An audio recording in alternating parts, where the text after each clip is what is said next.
दोस्तों, मैं फ़ज़की हुसैन अपने चैनल में आपका इस्तकबाल करता हूं। आज मैं आपके सामने पेश करूंगा नीट यानी national eligibility cum entrance test का सॉल्व पेपर 2016। इससे पहले 2019, 2018, 2017 के बायोलॉजी, केमिस्ट्री, फिजिक्स के पोर्शन के वीडियो बनाकर अपलोड कर चुका हूं। देखते हैं, ये है हमारा रसायन विज्ञान यानी केमिस्ट्री का पोर्शन 2016 का। नीट में 45 फिजिक्स, 45 केमिस्ट्री और 90 बायोलॉजी के क्वेश्चन, 180 टोटल क्वेश्चन आते हैं। ये 45 फिजिक्स के बाद 46 से शुरू होते हैं केमिस्ट्री का पोर्शन। तो ये केमिस्ट्री पोर्शन का पहला प्रश्न, किसी रासायनिक अभिक्रिया में उत्प्रेरक के योग से निम्नलिखित में से कौन सी मात्रा बदलती है। तो उत्प्रेरक वह पदार्थ है जो रासायनिक अभिक्रिया की गति को बदल देता है, परंतु उसकी स्वयं की मात्रा नहीं बदलती। यह रासायनिक क्रिया के पथ को परिवर्तित करके उसकी सक्रिय ऊर्जा में कमी कर देता है। तो मात्रा बदलने का मतलब है सक्रिय ऊर्जा बदलती है, तो सी ऑप्शन इसका सही है। अगला प्रश्न है, निम्न में से सही क्रम होगा। तो VSEPR सिद्धांत के अनुसार एकल युग्म आवंटित युग्मों की अपेक्षा अधिक स्थान लेते हैं। तो इसमें एकाकी युग्म बड़ा होगा, एकाकी युग्म आवंधी युग्म ये छोटा होगा। तो डी ऑप्शन इसका सही है। अगला प्रश्न है, एरिल एमीन के क्षारकता के लिए सही कथन है। तो इलेक्ट्रॉन का एकल युग्म के n परमाणु पर उपस्थित इलेक्ट्रॉनों का एकल युग्म के अधिक स्थानांतरित होने के कारण एरिल एमीन कम क्षारीय होते हैं। तो देखते हैं, इसमें ए कथन सही नहीं है, बी भी नहीं है, सी भी नहीं है। डी ऑप्शन में देखते हैं, एरिल एमीन सामान्यतः एल्किल एमीन से कम क्षारीय होती है, क्योंकि नाइट्रोजन के एकाकी युग्म इलेक्ट्रॉन एरोमेटिक वलय के पाई इलेक्ट्रॉन के साथ विस्थापित होते हैं। तो डी ऑप्शन हमारा सही है। अगला प्रश्न है, कॉपर को सांद्र HNO3 के साथ गर्म करने पर बनता है। HNO3 एक प्रबल ऑक्सीकारक है। कॉपर के साथ क्रिया 3Cu प्लस 8HNO3 ये तनु है, तो 3CuNO3 का whole twice plus 2NO plus 4H2O ये क्रिया होती है। सांद्र HNO3 के साथ Cu की क्रिया होती है Cu प्लस 4HNO3, ये बनता है CuNO3 का whole twice plus 2NO2 plus 2H2O। तो ये हमारे बनते हैं। तो इस तरह हमारा CuNO3 का होल ट्वाइस बनता है और NO2 बनता है सांद्र HNO3 के साथ। तो डी ऑप्शन इसका सही है। अगले प्रश्न की तरफ चलते हैं। निम्न अभिक्रियाओं के लिए ये जो 3 अभिक्रियाएं दी गई हैं, इनकी कंडीशन बताना है कि ये किस तरह की अभिक्रियाएं हैं। तो पहली अभिक्रिया में CH3 CH2 CH2Br plus KOH potassium hydroxide के साथ क्रिया हो रही है। ये बन रहा है हमारा KBr के अलग हो गया, OR अलग OH अलग होगा, तो ये विलोपन अभिक्रिया है। दूसरी अभिक्रिया में Br KOH की जगह पे आ गया है, OH Br की जगह, और ये प्रतिस्थापन अभिक्रिया है। तीसरी अभिक्रिया में Br2 है, ब्रोमीन के दोनों अणु दोनों इसमें जुड़ गए हैं, तो ये योगज अभिक्रिया है। देखते हैं निम्नलिखित में से कौन सा कथन सत्य है। तो ए कथन में पहली विलोपन अभिक्रिया, दूसरी विस्थापन अभिक्रिया, तीसरी है योगज अभिक्रिया। तो ए ऑप्शन इसका सही है। अगले प्रश्न में 2 इलेक्ट्रॉन जो कि एक ही कक्षक में है, इनमें अंतर किसके द्वारा किया जा सकता है। तो एक कक्षा में स्थित 2 इलेक्ट्रॉनों का चक्रण विपरीत पाए जाते हैं, अतः इनमें अंतर चक्रण क्वांटम संक्रिया द्वारा ज्ञात किया जा सकता है। तो सी ऑप्शन हमारा सही है। यह है 52 प्रश्न। अभिक्रिया दी रखी है, इसमें इसको वर्गीकृत किया जा सकता है, किसमें वर्गीकृत किया जा सकता है। ये है हमारा अल्कोहल, इसमें क्षार है NaH, इसकी क्रिया कराई जा रही है। तो यहाँ पर Na और ऑक्सीजन ये निकल के आई है। तो ये जो है क्षार की उपस्थिति में अल्कोहल द्वारा ईथर एल्किलकरण के माध्यम से विलियमसन क्रिया द्वारा बनाया जाता है ये। तो इसको हम क्या कहते हैं, ये अभिक्रिया हमारी है विलियमसन ईथर संश्लेषण अभिक्रिया। तो डी ऑप्शन इसका सही है। अगला प्रश्न है EU परमाणु संख्या इसकी दी है 63, GD परमाणु संख्या दी है 64 और TB परमाणु संख्या 65 दी है। इसके इलेक्ट्रॉन विन्यास क्या होंगे? तो पहला है EU, ये इसका परमाणु क्रमांक है 63, इसका इलेक्ट्रॉन विन्यास होगा वो होगा लास्ट जो होंगे वो 4f7 और 6s2। ये हमारे इलेक्ट्रॉन यहाँ पर होंगे f ऑर्बिटल में और s ऑर्बिटल में। दूसरा है GD, इसका परमाणु क्रमांक 64 है, इसका इलेक्ट्रॉन विन्यास होगा 4f7 5d1 और 6s2, यानी 64वां जो इलेक्ट्रॉन होगा वो 5d1 में जाएगा। अगला है TB, इसका परमाणु क्रमांक 65 है, इसका इलेक्ट्रॉन विन्यास होगा Xe, यानी इससे पहले के इलेक्ट्रॉन इसमें होंगे तो 4f9 और 6s2। ये है हमारा इलेक्ट्रॉनिक विन्यास। तो ये है सही इलेक्ट्रॉन विन्यास Xe 4f7 6s2, 4f7 5d1 और 6s2, और ये तीसरे का है 4f9 6s2। तो C ऑप्शन इसका सही है। अगले प्रश्न में दिया गया है एक क्षेत्र 5 ग्राम का विलेय है और इसका 100 ग्राम जल में विलयन का 100 डिग्री सेंटीग्रेड पर वाष्प दाब 732 mm है। यदि Kb 0.52 तो विलयन का क्वथनांक होगा।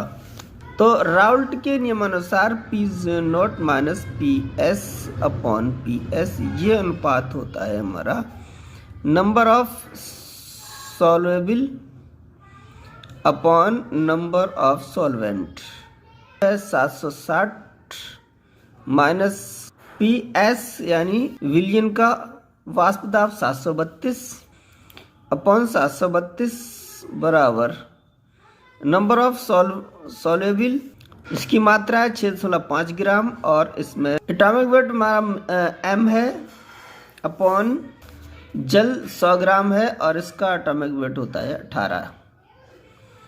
इसको सॉल्व कर लें तो ये आ जाएगा 28/732 बराबर 18 ऊपर पहुंच गया 6.5 इंटू 18 अपॉन m इंटू 100। तो यहाँ से m बराबर आ जाएगा मॉलिक्यूलर वेट। इसको सॉल्व करेंगे तो m बराबर आ जाएगा 30.6। अंतर होगा TB बराबर होता है KB इंटू m यानी मोलों की संख्या। ये मॉलिक्यूलर वेट आ गया है तो ये हमारा KB दिया है 0.52 इंटू m की वैल्यू हुई होगी। इसको सॉल्व किया गया तो ये आया है 1.10 डिग्री सेंटीग्रेड। तो विलयन का क्वथनांक होगा 100 प्लस 1.1 यानी लगभग 101 डिग्री। तो इसमें दिया है डी ऑप्शन में 101 डिग्री सेंटीग्रेड, तो डी ऑप्शन इसका सही है। अगले क्वेश्चन तरफ चलते हैं। यह है एथेन का सांत्रित एवं ग्रस्त समरूपण की तुलना के लिए सही कथन है। तो एथेन में टूरिज्म तनाव की अनुपस्थिति के कारण सांत्रित रूप ग्रसित रूप की अपेक्षा अधिक स्थायी होता है।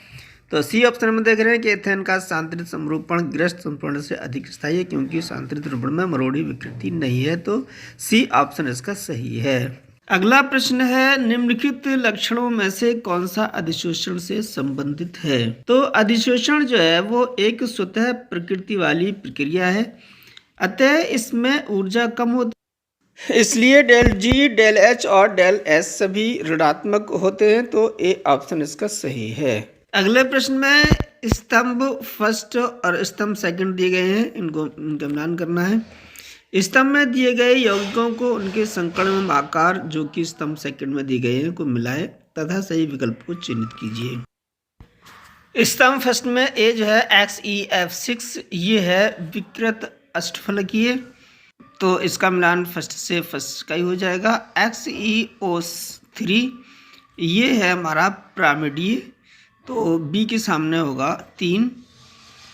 XeOF4 ये है वर्गाकार पिरामिडीय, तो सी का जो सामने से मिलान होगा वो चौथे से होगा।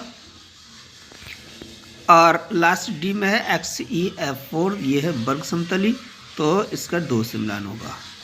तो ऑप्शन देखते हैं इसमें कौन सा सही है। XeF6 1 से है और XeO3 3 से है, तो ए के सामने ए और बी 3, सी 4 और डी है 2, तो डी ऑप्शन इसका सही है। 58वां प्रश्न है, कार्बोनिल यौगिक जिनमें अल्फा कार्बन पर हाइड्रोजन परमाणु उपस्थित है के लिए सही कथन है। तो ये है हमारा सही कथन। सी ऑप्शन में देखें, कार्बोनिल यौगिक जिनमें अल्फा कार्बन पर हाइड्रोजन परमाणु उपस्थित है, ये इनके अनुरूप इनोल में आसानी से समय अवस्था में होते हैं और ये प्रक्रम कीटो इनोल चलायवता कहलाता है। सी ऑप्शन इसका सही है।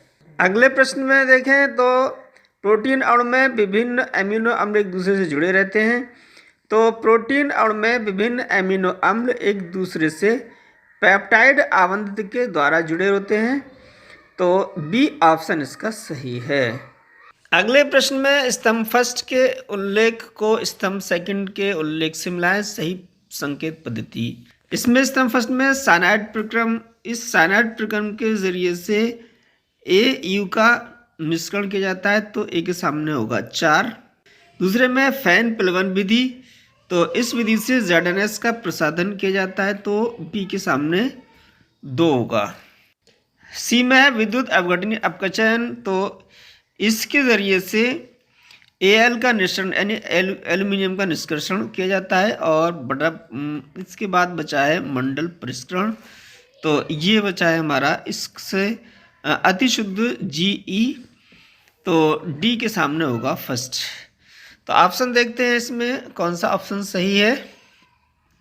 यह ए के सामने 4, बी 2 और सी के 3 और डी के सामने 1, डी ऑप्शन हमारा सही है। 61वां प्रश्न है, निम्न में से कौन सी दवा एक पीड़ाहारी है। तो ये है, ए में है पेनिसिलिन, स्ट्रेप्टोमाइसिन और सी में क्लोरोमाइसिटिन। ये तीनों ही दवाएं एंटीबायोटिक हैं। ये है डी ऑप्शन में नोवाल्जिन, ये दर्द के लिए इस्तेमाल होती है, तो डी ऑप्शन हमारा सही है। अगला प्रश्न है, निम्न में से कौन सा कथन दिए गए अम्लों के लिए सही है। तो ये है, फास्फेनिक अम्ल एक प्रोटीन अम्ल है, क्योंकि फास्फेनिक अम्ल में उपस्थित विस्थापनीय प्रोटोनों के कारण ये एक प्रोटीन अम्ल है। फास्फोनिक अम्ल 2 विस्थापनीय प्रोटीन की उपस्थिति के कारण ये द्विप्रोटीन अम्ल है, तो ए ऑप्शन हमारा सही है। दिए गए कार्बन रेनाइन CH3C ट्रिपल बॉन्ड C के युग्म इलेक्ट्रॉन किस कक्षक में उपस्थित हैं। इसके युग्म इलेक्ट्रॉन sp कक्षक में उपस्थित है, सी ऑप्शन इसका सही है। अगला प्रश्न है, CH4 NH3 और H2O अणुओं के लिए नीचे दिए गए कथनों में से कौन सा असत्य है। तो इसमें आवंत कोण की बात चल रही है, तो देखते हैं कि ये है हमारा CH4, इसमें कोई एकल बंध नहीं होता और बंध कोण जो होता है 109.5 होता है, और NH3 में एक एकल युग्म होता है और इसका कोण बंध कोण 107.5। H2O में 2 एकल युग्म होते हैं और इसका बंध कोण 104.5 डिग्री होता है। तो इसमें देखते हैं कथन में, ऑप्शन ए में दिया है H2O में HOH आवंत कोण CH4 SCH आवंत कोण से अधिक होता है, तो यही कथन असत्य है, क्योंकि CH4 में SCH आवंत कोण अधिक होता है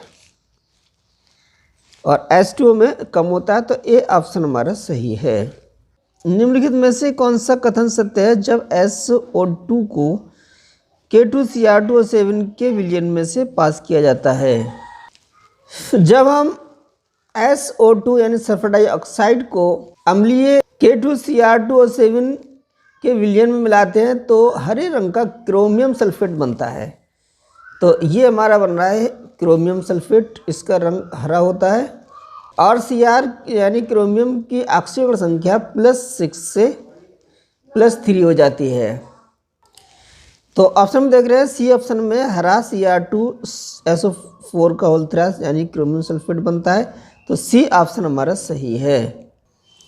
अगले प्रश्न में देखते हैं कि सभी तापों पर स्वतः परिवर्तित अभिक्रिया के लिए ऊष्मागत की शर्तें हैं।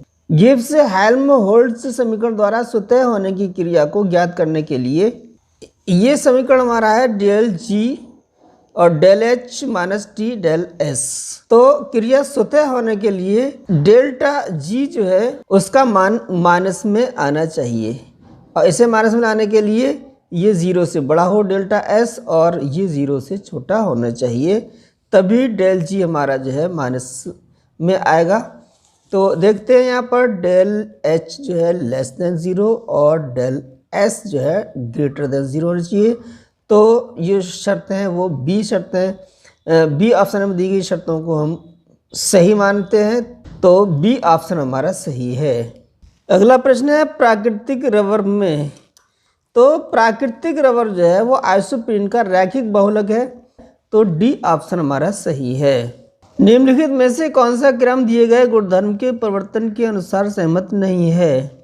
तो ये जो ए ऑप्शन में है B less than C less than N और लेस देन ओ, ये जो बढ़ती हुई प्रथम आणविक एंथैल्पी दी गई है, ये जो क्रम है ये सहमत नहीं है, क्योंकि सही प्रथम आयन ऊर्जा का सही क्रम है B is less than C less than O less than N, ये सही क्रम है और ये सही क्रम नहीं है, तो ए ऑप्शन हमारा सही है।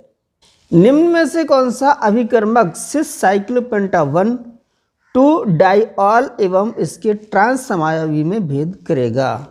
सिस साइक्लोपेंटावन 2 डाइऑल जो है वो एसीटोन के साथ क्रिया करके चक्रीय कीटैल बनाता है, जबकि इसका ट्रांस समायोगी जो है वो एसीटोन से चक्रीय कीटैल नहीं बनाता है, तो जो भेद करेगा वो एसीटोन करेगा, तो डी ऑप्शन हमारा सही है।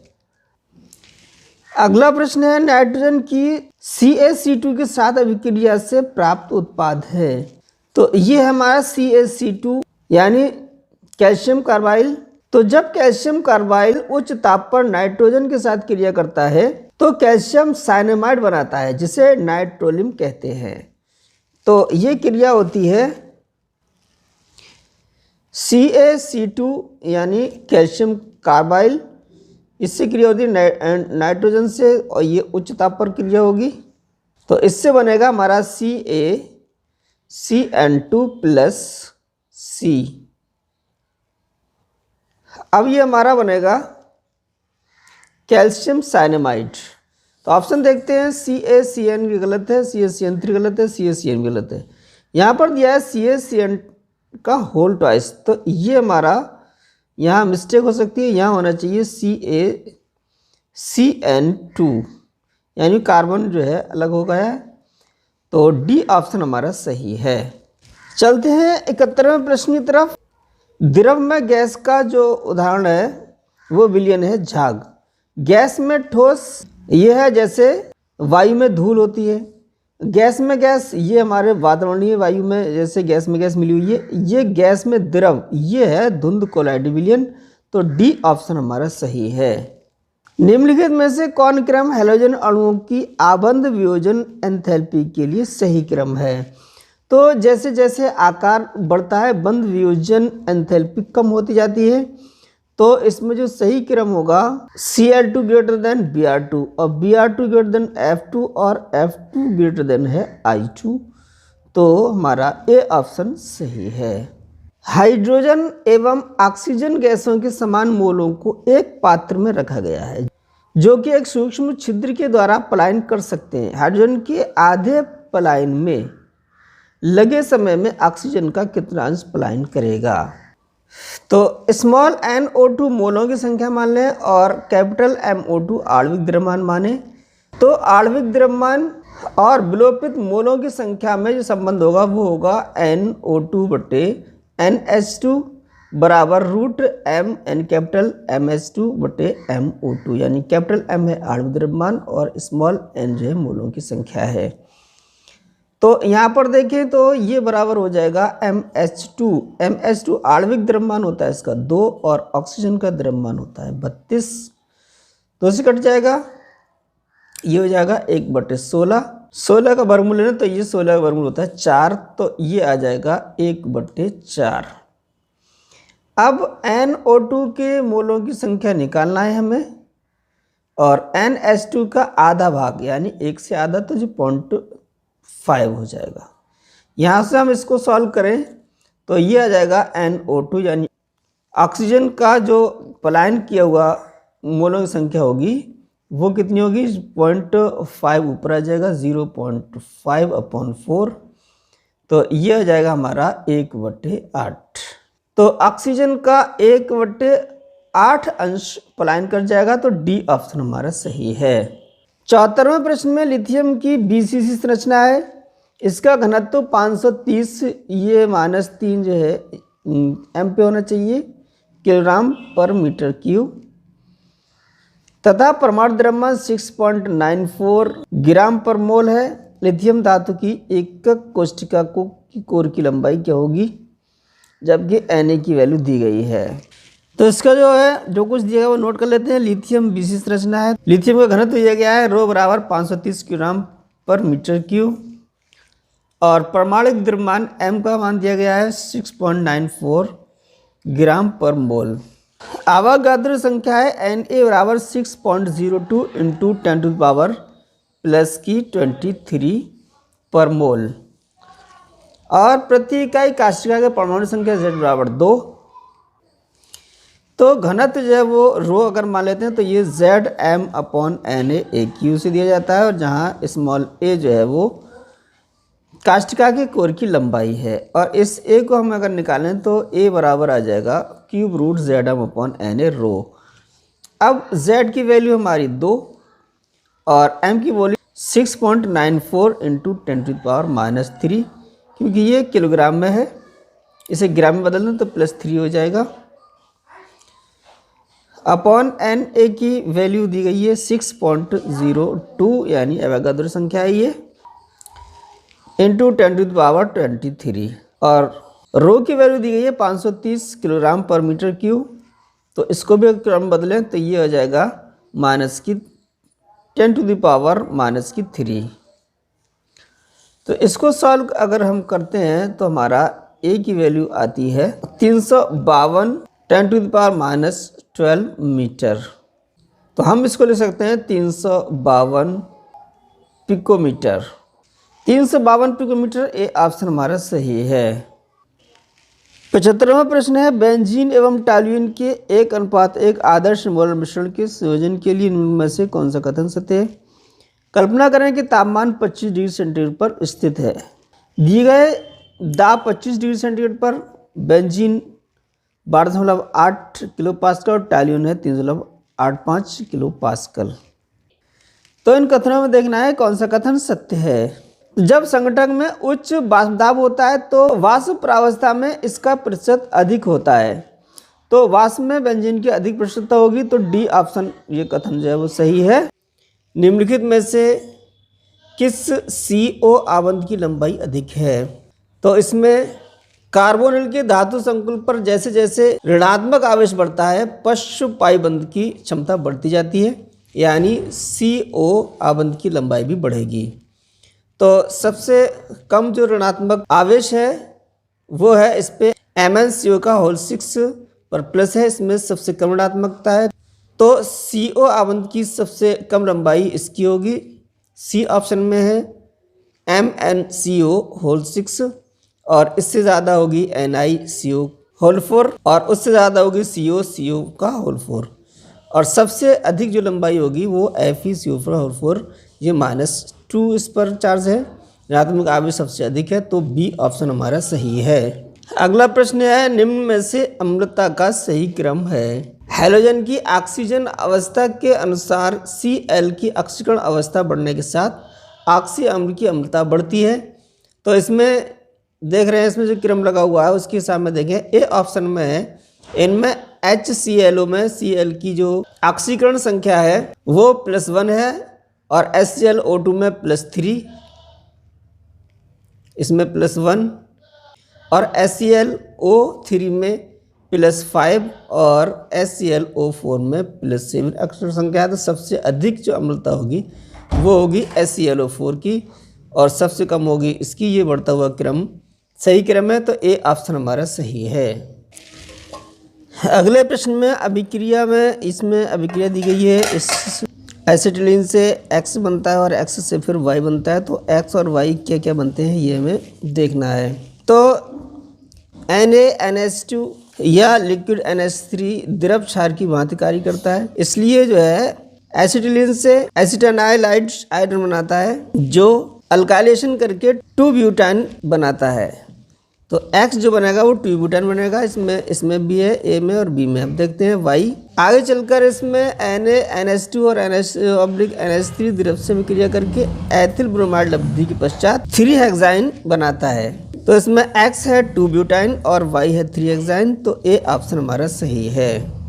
अगला प्रश्न है My और NY3 दो लगभग अविलेय लवणों का कमरे के ताप पर Ksp का मान 6.2 × 10⁻13 एक समान है। तो निम्न में से कौन सा कथन My और NY3 के संदर्भ में सत्य है? तो इसमें My की जल में मोल विलेयता NY3 से कम है। तो A ऑप्शन इसका सही है।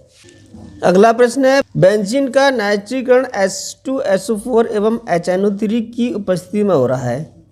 यदि इस मिश्रण में ज़्यादा मात्रा में HSO4 डालते हैं तो नाइट्रीकरण की दर होगी।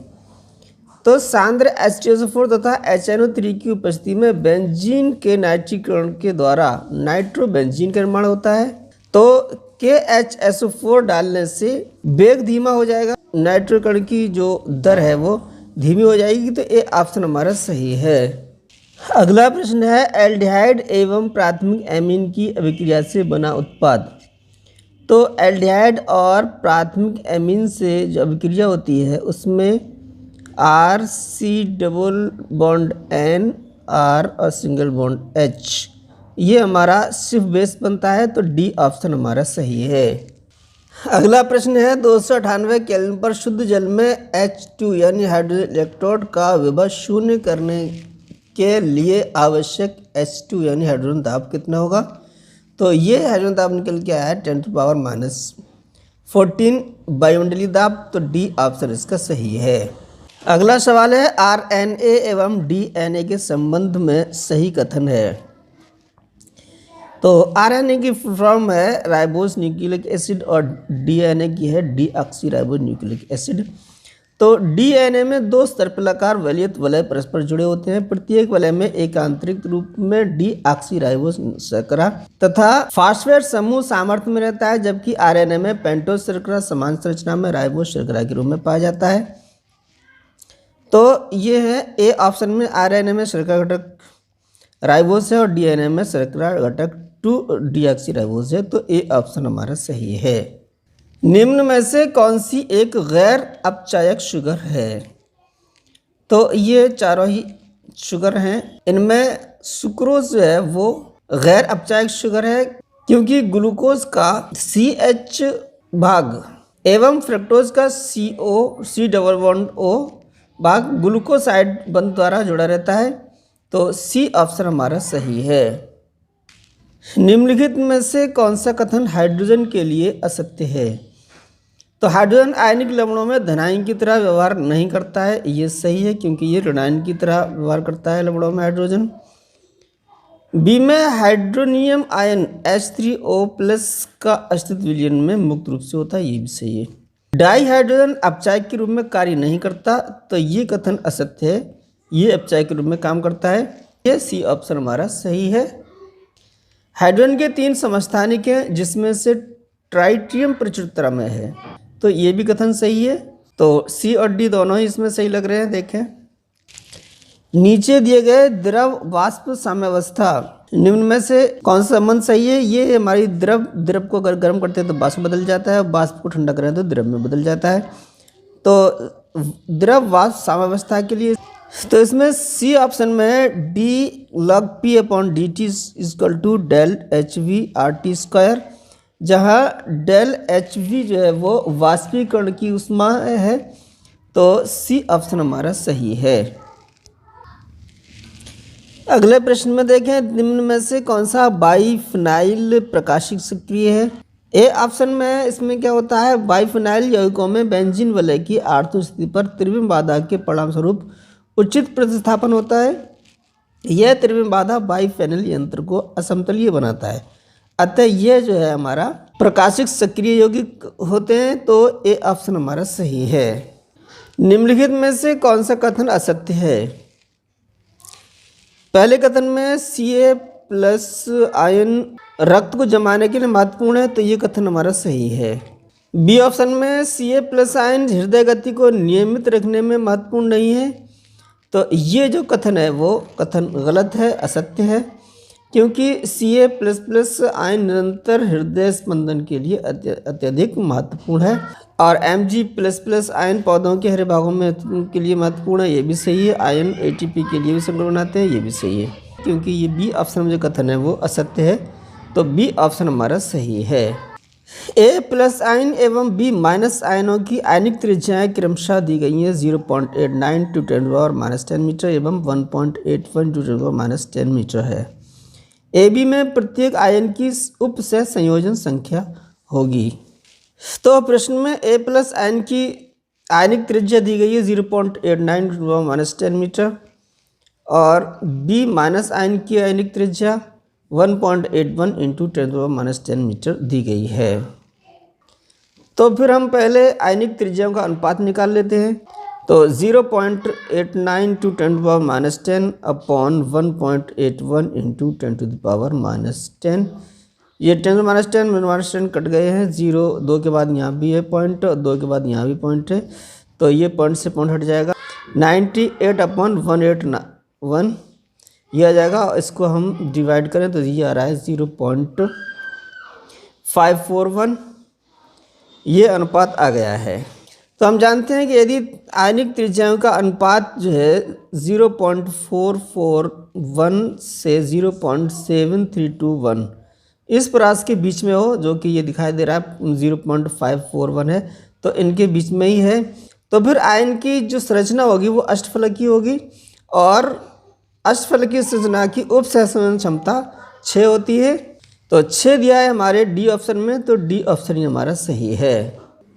ये है 90वां प्रश्न, केमिस्ट्री प्रश्न का आखिरी प्रश्न है। एक प्रथम कोटि की अभिक्रिया का वेग अभिक्रिया प्रारंभ होने के 10 सेकंड बाद 0.04 मोल पर लीटर पर सेकंड तथा 20 सेकंड बाद 0.03 मोल पर लीटर पर सेकंड है।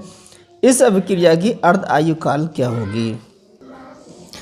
तो प्रथम कोटि अभिक्रिया के लिए K बराबर होता है 2.303/T log H/A0।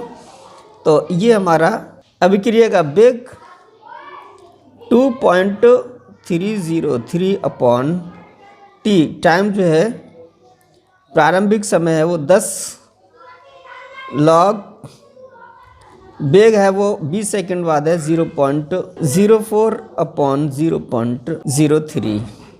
इसको सॉल्व करते हैं, 10 का भाग देंगे 0.2303 log 4/3, ये दशमलव से दशमलव हट जाएगा।